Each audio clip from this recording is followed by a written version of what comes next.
Hello, and thank you for joining us.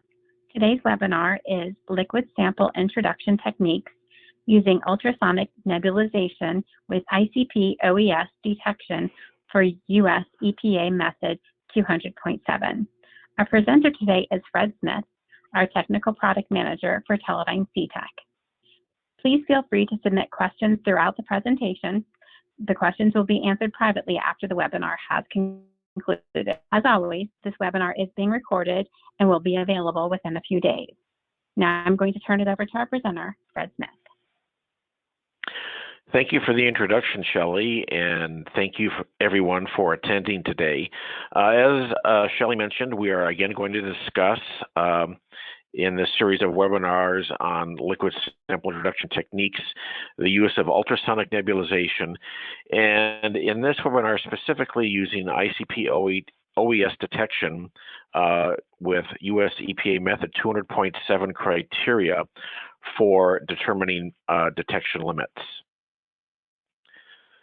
So one of the missions, of course, of the US EPA, in order to safeguard human health and the environment, the agency adjusts regulations for maximum contaminant levels, or MCLs, in waters based on accepted scientific findings and guidelines. The current US EPA Method 200.7, which is in revision 4.4, describes criteria for the measurement of metals and trace elements in waters, such as drinking water and wastewater, using a trace element technique like inductively coupled plasma optical emission spectrometry. And throughout the webinar, I'll refer to that as ICP OES.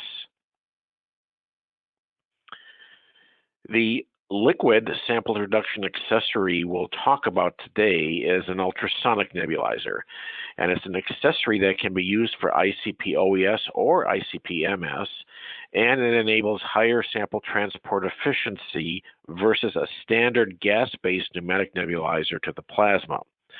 This benefit can be very helpful for detection of more difficult elements such as arsenic, lead, antimony, selenium, and thallium using ICP optical emission. And it's these elements we'll really pay close attention to in this webinar. So we'll describe the use of the ultrasonic nebulizer. I'll describe the setup of the system on a contemporary ICP OES system, and then we'll look at the detection of these trace elements in a variety of waters per the US EPA Method 200.7. So, principle of operation. The ultrasonic nebulizer does not use a gas flow to break up a liquid flow into an aerosol. Instead, it uses an oscillating piezoelectric crystal, which will then break up the sample solution as it flows across. In this case, the normal nebulizer gas of the ICP OES acts as a true carrier gas. It doesn't act to generate the aerosol, but only to move it through the ultrasonic nebulizer system and then to the ICP. The oscillations of the crystal then, of course, break up the liquid flow into a fine aerosol. This type of nebulization is typically up to 10 times more efficient versus a conventional gas-based or pneumatic nebulizer for conversion of liquid sample into a usable aerosol. So the application is then trying to then detect more difficult elements at lower levels, especially below the MCLs that are described in Method 200.7. So a front view picture of a contemporary ultrasonic nebulizer, that's the Teledyne CETAC U5000 AT Plus model. I did put up the dimensions for your reference here, but this also denotes that this is really a benchtop or laboratory cart unit. So first, it doesn't take up that much space in the laboratory. I'll also point out there are on the front two temperature controllers, which are typically just set for water-based analysis, and you don't have to adjust them. And then there are two other buttons on the front of the unit. There is a yellow operate button, the top button, to start the aerosol production. And on the bottom, if you do need to use it, there is a fast pump option to increase the speed of the built-in drain peristaltic pump.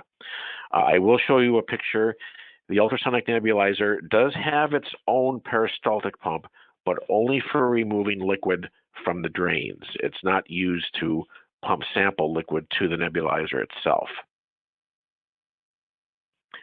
So some important features of the system, since we do have a more efficient nebulization event going on with the piezoelectric transducer, we need an integrated desalvation system built into the ultrasonic nebulizer to remove excess sample aerosol solvent. That ensures plasma stability so that we don't overload the plasma with water vapor. As I just previously mentioned, there is a built-in drain peristaltic pump to remove any of the condensed sample solvent to waste. So a separate peristaltic pump is not needed for that purpose. The peristaltic pump that you have on the host ICP can then be used solely for the introduction of sample solutions. So a schematic of the system, there on the lower left, I've depicted again the piezoelectric crystal or the transducer, which will generate the aerosol. I will point out at the top of this spray chamber, there is a little donation that says AR or argon in. That is the normal argon nebulizer gas that you would have connected to your standard pneumatic nebulizer, such as a glass concentric. In this case, it simply routes in through that port and acts as a true carrier gas, carrying the aerosol that the piezoelectric crystal will then generate. Then we keep the aerosol in a vapor phase with a heated U-tube, and then finally we pass it through a condenser to strip out any remaining sample solvent. What then will go to the ICP itself is a relatively dry stream of sample salt particles, the constituents that were dissolved in the sample, such as a drinking water sample or a wastewater sample. So this is a close-up of the actual device or component that generates the aerosol, and we refer to it as a transducer. The piezoelectric crystal, which actually vibrates, is a disc-shaped device, and I've pointed it out with the green arrow. It's the little tan-colored disc. On top of that is mounted a quartz plate, and the vibrations of the piezoelectric crystal are then coupled through that quartz plate. Sample solutions will then be pumped and will flow across that plate, and as that vibrates, it will then convert the liquid flow into a usable aerosol. So for instrumentation, we're going to use a PerkinElmer Avio 500, which is a contemporary ICP optical emission system. The ultrasonic nebulizer is from Teledyne CETAC, the U5000 AT+. And in the tests we performed, we used the PerkinElmer S23 auto sampler. So I won't go through all of the steps, but just so you have this information, the installation is very easy and fast. It takes maybe about 10 minutes. The main points are you do remove the standard nebulizer and spray chamber from the ICP and set it aside. And there's an interface kit that allows you to connect the ultrasonic nebulizer to the ICP. But of note, no computer control and no software is needed. There are simply some gas line connections and a connection for the liquid flow to the auto sampler, and that's all. And after everything is connected, you can start pumping samples. And as I'll show you, it's just a one-button operation to begin nebulization. So this picture shows a typical layout, how you might set up an ultrasonic nebulizer in front of the host ICP. This is an actual PerkinElmer Avio 500, and this picture was taken at a PerkinElmer lab. So there you see the ultrasonic nebulizer. It's simply stationed next to the unit on a laboratory cart. It could also be on a bench top if you have a bench next to the system. On the lower right is an auto sampler. In this case, there was a CETAC ASX 280 model auto sampler available, so that was used. So overall, you see there's very little bench space taken up, And if you have this on a cart, if you do need to remove the system and put the standard nebulizer back on, it can be easily wheeled away. I did mention the peristaltic pump that is included with the ultrasonic nebulizer. And in this picture, and there are a number of callouts that are in color, in the middle with the light blue, you see the drain peri pump. That pump is built into the ultrasonic nebulizer. So once you turn on the power, it'll automatically turn on and remove any condensed sample waste to your waste reservoir. The host ICP peristaltic pump, denoted in yellow, that is then completely free for pumping in solutions or internal standards. So it's not needed to remove any of the condensed liquid waste out of the ultrasonic nebulizer. A couple other points to denote: there is a power cable, which you can simply connect to the wall outlet, and then the interface kit will consist of a gas inline, which will bring the nebulizer gas flow from the host ICP into the ultrasonic nebulizer. That is denoted in orange. And then there's simply a sample outline denoted in a little bit darker blue, which then connects to the ICP torch. But again, there is no communication cable to hook up, and there's no software to load. So once everything is set up, you can connect the host ICP peri pump to the auto sampler, connect the other end of the sample inlet line of the ultrasonic, and simply start pumping samples to the unit. So I'm going to then show a very brief little video of the one-button operation of the ultrasonic nebulizer. It should start. I'm simply going to press the top yellow button, and you'll see an aerosol start to appear in this conical-shaped spray chamber. Okay? So once you do that, you simply stop and just let it go. It's simply one-button operation, and then you just continue to pump samples and rinse solutions through the system like you would your standard nebulizer. The next slide then just simply shows a close-up of what's happening once the aerosol is generated. Again, callouts for the transducer. There you see the aerosol, which is generated, and it's a very thick fog inside of the conical-shaped chamber. The sample inlet line is a piece of PEEK tubing, and that would simply attach to the outlet from your peristaltic pump. That would be the peristaltic pump that is attached to the host ICP. Up at the upper right section of the spray chamber, you'll note that there is a little port coming out of the front panel of the ultrasonic nebulizer, and that's carrying the argon gas from the host ICP. That gas then, which comes in the top side of the spray chamber, is acting as a true carrier gas. It is not acting to generate the aerosol. So a common question is, well, what other things might I have to do to tune up the system? In this respect, there were really only a couple of things. The main thing, and I denoted these two things in orange color in this table of operating conditions, is the nebulizer gas flow. Nebulizer gas for a standard nebulizer is typically in the range of 0.6 to 0.7 liter per minute, and there it is at 0.65. With the ultrasonic nebulizer, it's typically set a little bit lower, and that you would conveniently do through the host ICP software, and we simply moved it down to 0.5 liter per minute. The only other thing that we did do, and this was particular to the ICP OES model that we use, the PerkinElmer Avio, is adjust the torch or cassette position. And I do want to show you those pictures because it shows you a little bit about the attachment to the torch.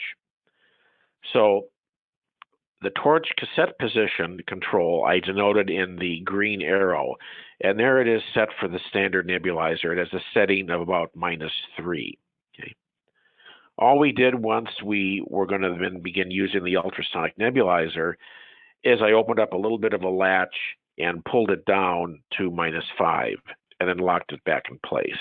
And that's all we did. Now, the details here that I do want to point out is once we remove the standard nebulizer and spray chamber, I used a torch adapter piece to attach the sample outline to the torch. And there you see the metal clamp in the middle of the picture. So that's all we had to do. Okay? Of course, right below that, you see the host ICP peristaltic pump. And that, of course, then is completely free to pump my sample solutions, and if I'm using them in internal standard with, say, a mixing tea, to the ultrasonic nebulizer. So, first for calibration. So we have a reagent blank and a variety of standards. In this first test, we have a multi-element standard with 29 elements, and we prepared standards at concentrations of 10, 20, 50, and 100 ppb. We did use 2% double distilled nitric acid in this case in order to hopefully get the lowest detection limits and the lowest blanks. Okay. No internal standard at all in this experiment was used.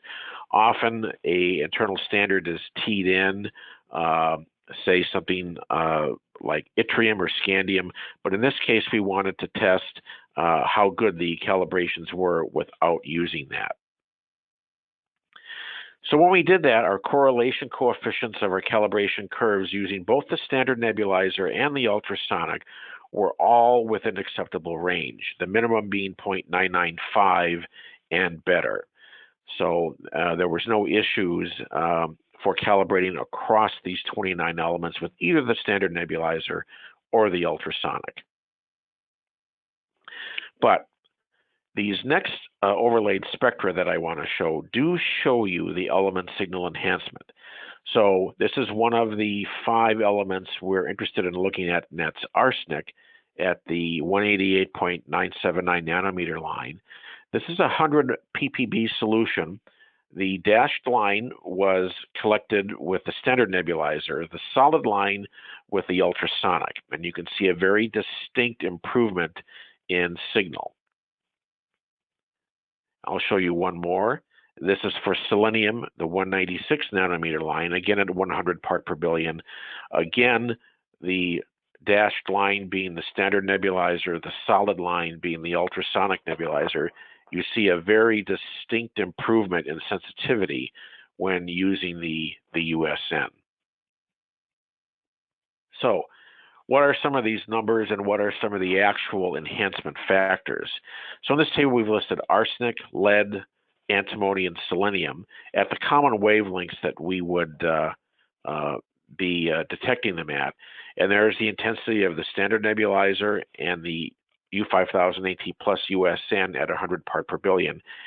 And the improvement range is significant, between a factor of 6 and about 8.5. So that's a very significant boost in sensitivity for these more difficult to detect elements. So then we next wanted to move to actually measuring the instrument detection limits, again with just these standards, and comparing the standard nebulizer and the ultrasonic nebulizer. So per US EPA Method 200.7 criteria, after calibration, the individual IDLs are defined as 3 times the standard deviation of the reagent blank concentration, and that would be the 2% nitric acid blank. The mean of the 10 individual blank runs for each element is then calculated as the final IDL, or the final instrument detection limit. So here's the comparison, and I had to split this into 2 tables because there are quite a few elements. So you see there is quite a range of improvement, and again, this can depend upon the element and the blanks, but you can see some very significant improvements for a lot of these elements. I'll of course point out, particularly for arsenic, we measured a greater than 7-fold improvement. And in the next slide, lead, antimony, selenium, thallium all showed very significant improvements. Some of the elements where the improvements are not as good can be due to higher backgrounds. Again, even though we were using high purity acids, we're not running under clean room conditions.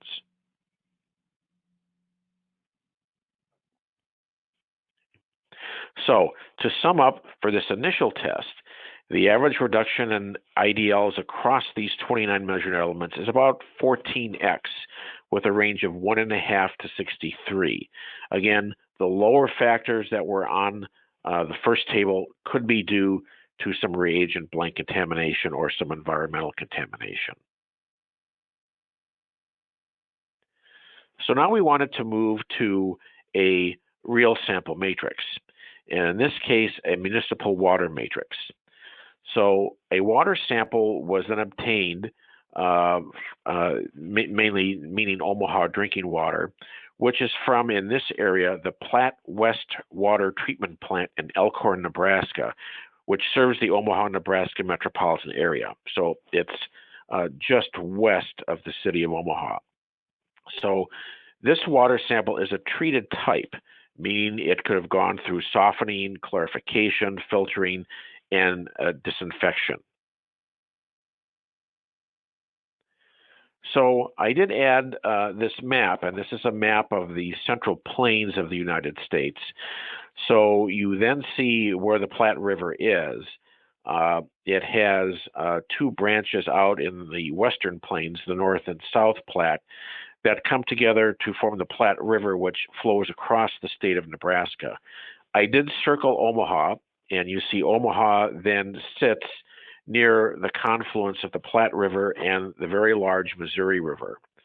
So the Platte then is a tributary of the Missouri, and the Missouri itself then flows down across the state of Missouri and into the Mississippi River. So this is the that area that I circled. Omaha draws its drinking water from the Platte River, the Missouri River, and also from groundwater wells. We did take a 400 ml aliquot sample of this water, and we evaporated it down just so we could see, well, what is in it. And there is considerable material in the water. And then we did a experiment using the same conditions. So these did not change at all between the first test, just running acidified standard. So we used the same conditions for the municipal water matrix. And we measured the major elements. And the Omaha water is a little bit hard. It does have higher levels of calcium at about 45 ppm and almost 100 ppm of magnesium. So we wanted to measure those so we could get some idea of the concentrations of the majors, the alkali and alkaline earth elements in the water. So we wanted to then use this municipal water matrix as our actual matrix for putting in spikes and also for measuring detection limits. So spikes were prepared in this municipal water sample, acidified to 2% using double distilled nitric acid, but we moved the detection range down a little bit. We started at 5 and then 10, 20, 50, and 100 ppb. We wanted to see, well, just how good can we detect at the lower end of the calibration for arsenic, cadmium, lead, antimony, selenium, and thallium. Okay? And again, no internal standard was used. So correlation coefficients in the municipal water matrix are all excellent. All satisfy the criteria, are all better than 0.995. So that worked well. I did want to show you the spectral overlay of a couple of the elements. So you can see the increase in the signal, and this is the overlay for arsenic, spiked starting at 5 and up to 100 ppb in the municipal water, and then for lead.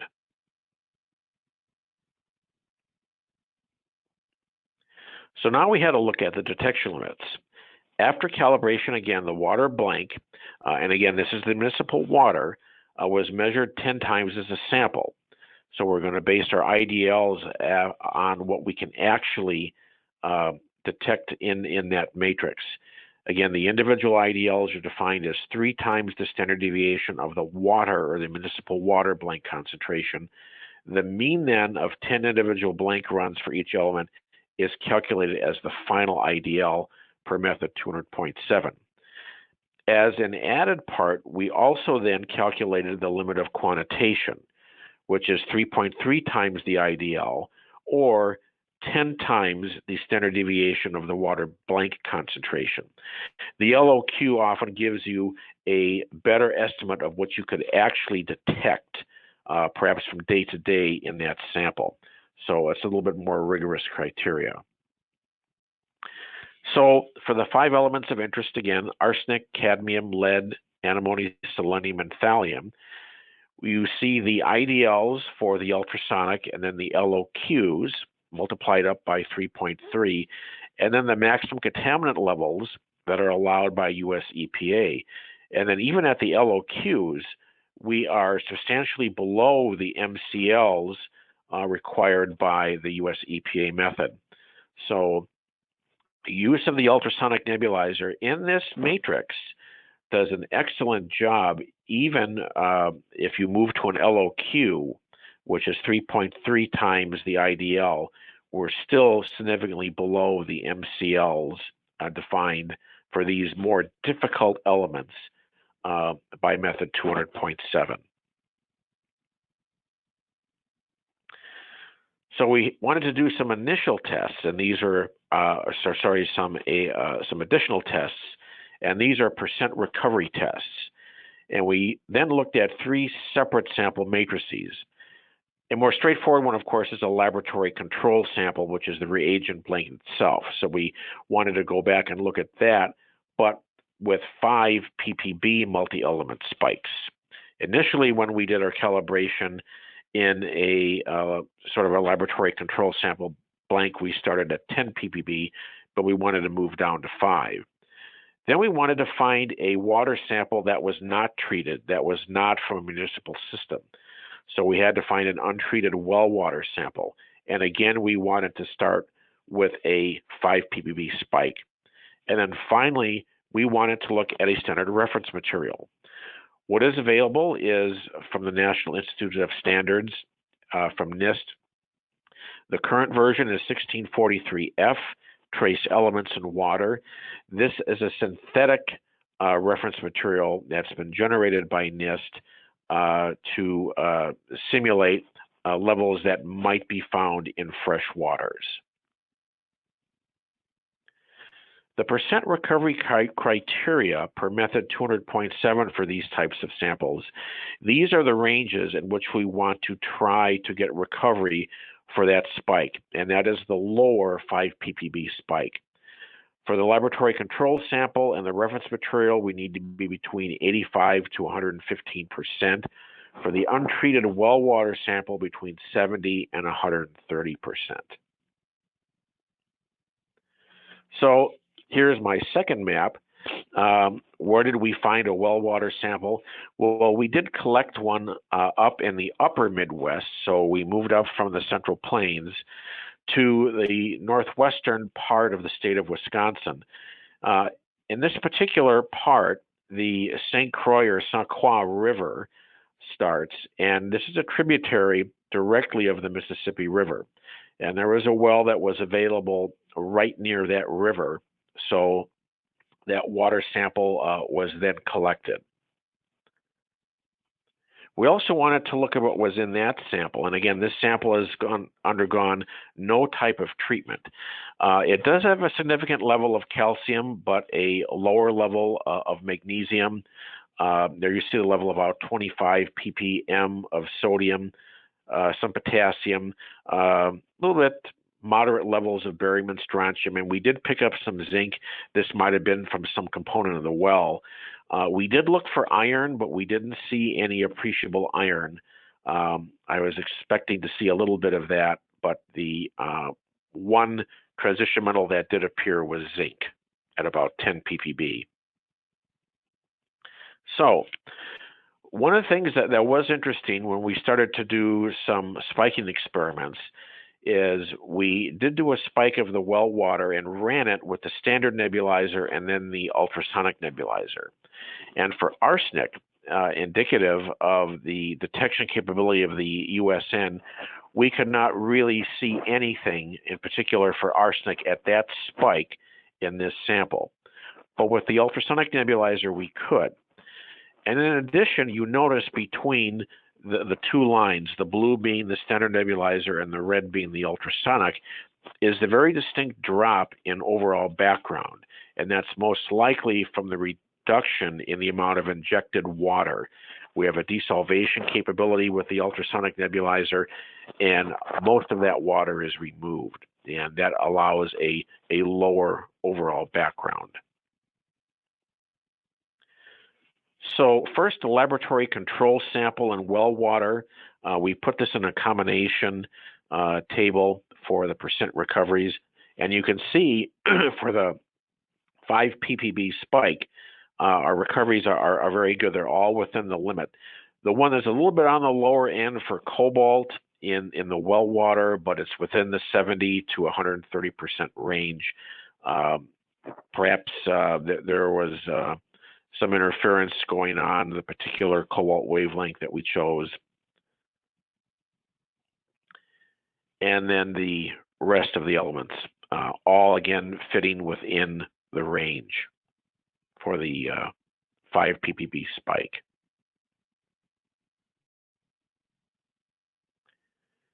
Then we wanted to move to the NIST standard reference material, and there were some more challenging elements here. We want to be between 85 and 115%. We're a little bit low for silver. Not quite there. It is a lower level of silver, and silver itself can have stability issues in solution. It can be affected by chloride ion, it can be affected by light and start to plate out. So that could have been somewhat of an effect, especially at this lower level, just below a part per billion. But cadmium very easily detected, as you see. But a couple of elements on this next slide, which are more difficult to detect, especially at these levels. Selenium at just over 10 ppb and thallium at 7 ppb. We could easily measure with the ultrasonic nebulizer with excellent recovery. Those, of course, at those levels are going to be more challenging to pick up and detect with a standard nebulizer.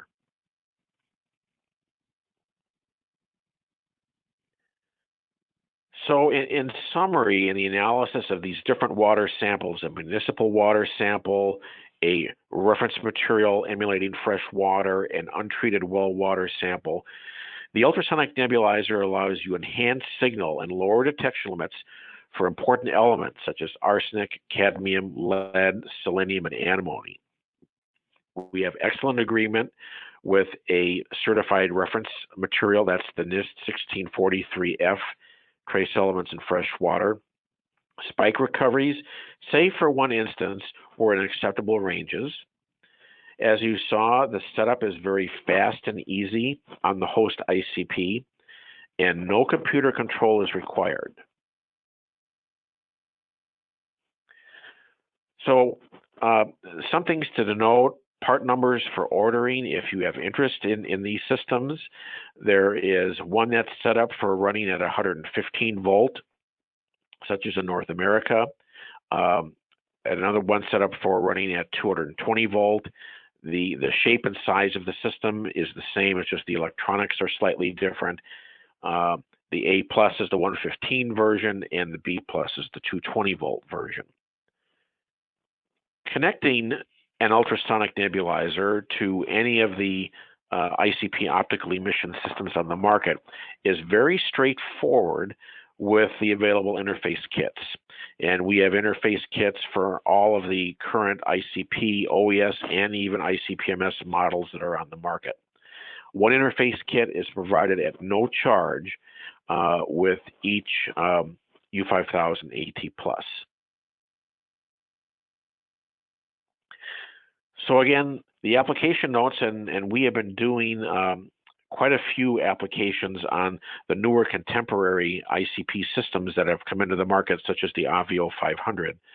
Municipal water, well water, There have been previous webinars on pharmaceuticals such as aspirin, food matrices and juices, toy product safety per EN 71, trace elements and fine chemicals. An application was done with sulfuric acid. All of these things are available on the CETAC website or on saved webinars. So depending upon your application, if it includes waters, they're here. Other materials such as pharmaceuticals, food products, and the like, it can also be done using the ultrasonic nebulizer to detect more difficult elements, just like the ones we have discussed today: arsenic, selenium, lead, antimony, thallium. So I want to acknowledge our quality control chemist in the lab, Santiago Villegas, for his work in sample prep, method development, data collection for this study of the municipal water and the well water. And where to go for more information. There are a variety of places that you can go and can contact for service support if you have an existing U5000 AT Plus, sales support if you're interested in a unit or need any spare parts, technical support certainly to myself, fred.smith@teledyne.com, or my colleague, our QC lab manager, Paula Duscott, and of course the Teledyne CETAC website. So I've put in a couple of links that'll take you to the page for the ultrasonic nebulizer and to the brochure. If you go to that main page, you'll also see links there for the variety of application notes that you can access if you want to then look up and get more information. So with that, I'll conclude the webinar. This webinar will be saved for viewing at a later time. If you have any questions, as Shelley mentioned, please email those in and we will respond to you as soon as possible. And with that, I'll conclude the webinar today and turn it back to Shelley. Thank you.